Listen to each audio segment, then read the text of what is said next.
Have you ever heard a politician say he wants to take a pay cut and have the government he runs do less? Meet such a candidate, Congressman Ron Paul. What should government do? Protect our freedoms, have a strong national defense, look and take care of our borders, have a sound currency. So we want to have a protection of the general welfare, the general environment of free markets and ability to trade with each other and travel among the states. That was the responsibility of the federal government, not to run our lives and run everything in the economy and extend, the Interstate Commerce Clause and the General Welfare Clause to do anything they want to do. That is what has happened. So keep the peace. So defense, the military, right, police forces, enforce contracts, and that's about it? That's it. We would have a court system to enforce contracts, and when people do harm to others, when they do harm, taking property or injuring somebody, or polluting a neighbor's air. I think there's a role for government to protect our environment through private property rights. I mean, I think that, if we live on a river, I happen to have a house on a river, I don't want somebody upstream dumping their pollution in that river, and I should have a right of recourse. And so keep us safe, enforce contracts, run the courts, pollution rules, and otherwise butt out, leave us alone? Basically that, which would be meaning if we get back to that, and I'm elected, I should immediately take a pay cut, because I wouldn't have so much to do. So you want to get rid of a lot of the government. This is Department of Education, one of the big, beautiful buildings in Washington. You'd get rid of it? We don't need this? Yes, just think what kind of businessman might be able to make good use of that piece of property. But no, how we many don't people need get it. educated?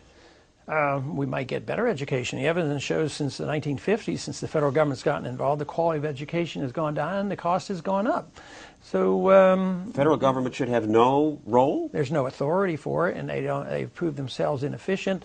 The one city they're totally in charge of is Washington, D.C., $13,000 a year per student. They have more guns, more drugs, more violence.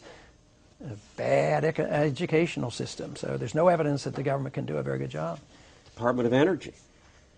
No, we don't need a Department of Energy. How will we get energy? The market will do it.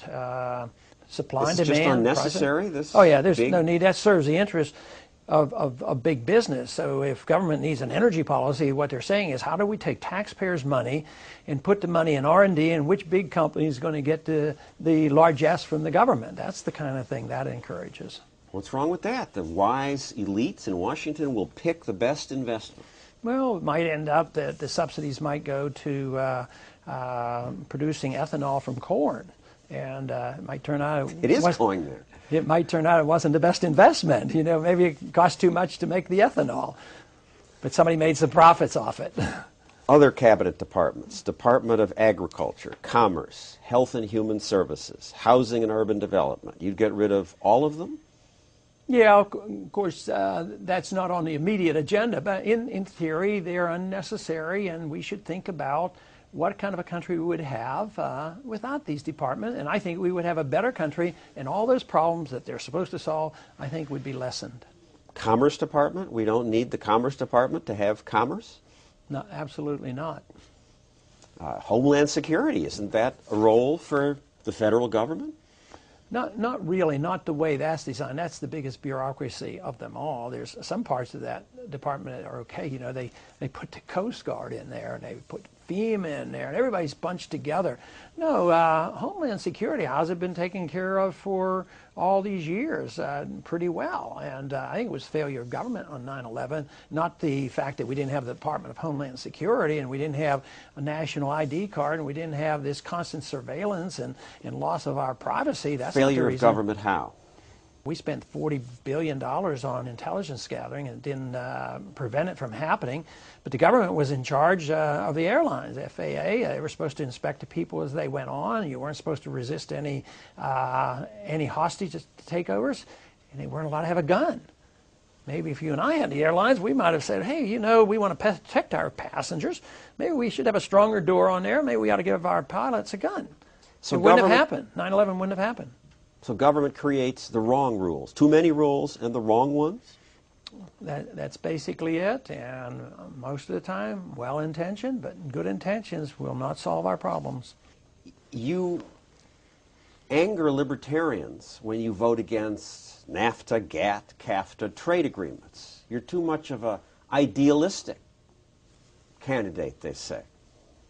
I mean, these agreements make trade more possible, so what if they're hundreds of pages? No, I don't think it always does. It's more government, and it serves special interests. We go to the WTO more to get retaliation against those who we think are cheating than we go to get lower tariffs. The lower tariffs part, you could do it without more government, so I'm all for the lower tariffs. But you know, everybody's idealistic. Some people are more idealistic in depending on international government. I'm idealistic in thinking that these problems can be solved with a lot less government.